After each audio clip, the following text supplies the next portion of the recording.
Здравейте! Почти една година мина от последното клипче в този YouTube канал и може би е време да започна отново да качвам, само да намирам свободно време, което все по-малко го намирам. Както виждате, обстановката вече е различна. Преди беше в домашна обстановка, докато вече сме, сега че канала се казва Вкусно и полезно, но и заведението, в което сме вече е вкусно и полезно. За който не знае, намира се в град Сливен, улица Сливница 6. Добре дошли сте да опитате вкусна и полезна храна всеки ден от понеделник до петък. А днес ще ви покажа как да си приготвите едни сурови кексчета. Естествено, вкусни и полезни винаги. За тях са ви нужни овесени ядки без глутен, фини, смлени бадеми, кокосови старлотини, чия, форми и портокалов сок или сок от мандарини.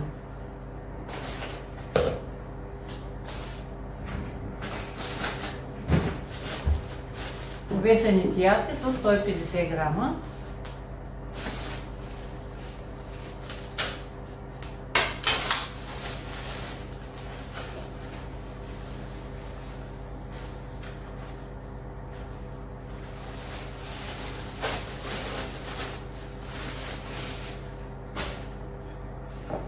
Грама бадеми смлени,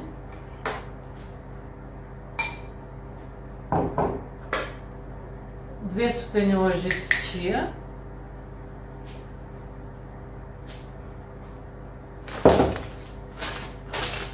и 40 грама кокосови старлотини.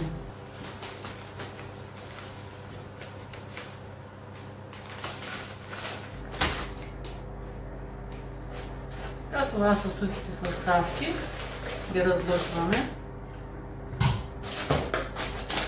и добавяме портокаловия сок.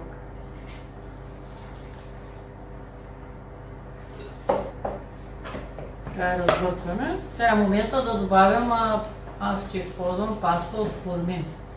Сега ако използвате натурални форми без костилки, просто ги разбивате в блендер с портокаловия сок. Но аз ще по-лесно ще използвам паста от форми. 300 грама е пастата от форми. И просто трябва всичко да се размеси много добре. И така вече е готова сместа. Всичко е разбъркано, добре умесено. Ще използвам ето тези формички за самите кексчета. Те са силиконови, за да може после по-добре да се извадят. Значи може да се използват и метални формички, вътре да се сложи хартияна и в самата хартияна формичка да се добави от това сурово тесто. Но аз имам силиконови. И сега това тесто го разделям на еднакви топчета от по 40-45 грама всяко. Така тестото е разделено вече на по 20 на топчета по 40-45 грама. И просто ги слагаме в гнездата.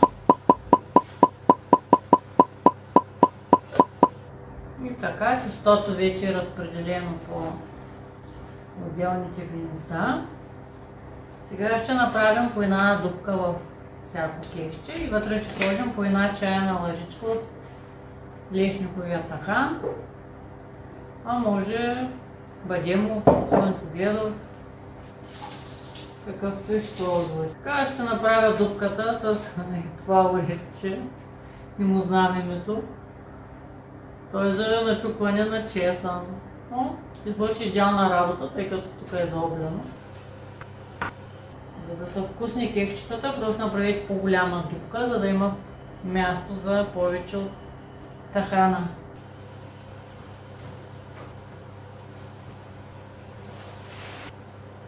Ето, получиха се тези гнезда. Слагаме по една чайна лъжичка от тахана. Разбира се, кексчетата може да ги оставите и така, без да им слагате тахан вътре. Но за екстра вкус е добре да им сложите. Може да им сложите примерно сладко някакво, примерно от кайси. Би се получило чудесно. Или от вишни. На мен тези са ми любимите. Череши от вишни и от кайси.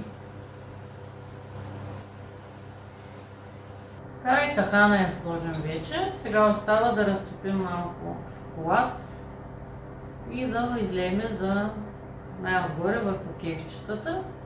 Малко да го украсим и в хладилника за около час-два да стегнат. Като най-добре да се приготвят поне 12-13 часа преди консумация, за да могат самите овесени ядки да омекнат и да станат по-вкусни стават, като престоят малко. Вече разтопих 200 грама натурален шоколад, кокосова захар, който е на бетър. Добавих малко кокосово мляко, за да стане по-течно. И сега ще... мислех да добавя и есенция от див портокал. Добавя 3-4 капки.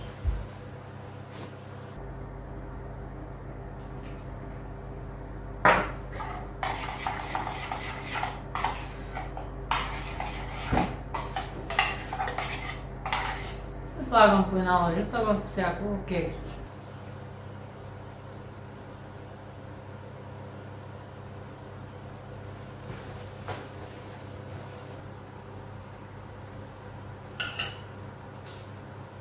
Така, шоколада е изсипан вече върху кексчетата. Стана само да ги украсим отгоре. Аз съм си взела малини. Те са изсушени, лиофилизирани малини, сушени портокалови корички, кокосови стърбутини и сушено манго.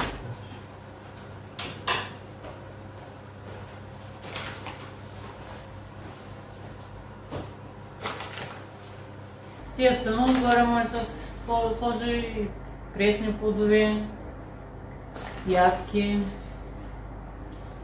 Въпрос на вкус и предпочитание.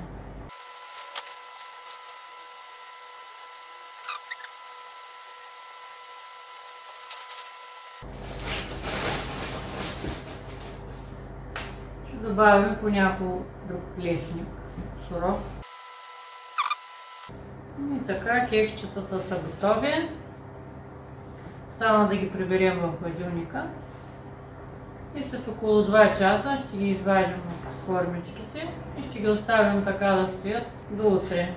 И така, кексчетата вече са готови, добре охладени.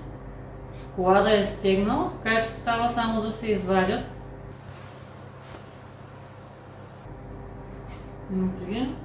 Идеални кексчета. И както казах, е добре да преседят поне 12 часа и дори на 3-4 ден са още по-вкусни, тъй като в момента са доста меки все още. И добре е да престоят повече време за повече вкус. Ами това е. Благодаря ви много и ви очаквам на Сливница 6. До нови срещи!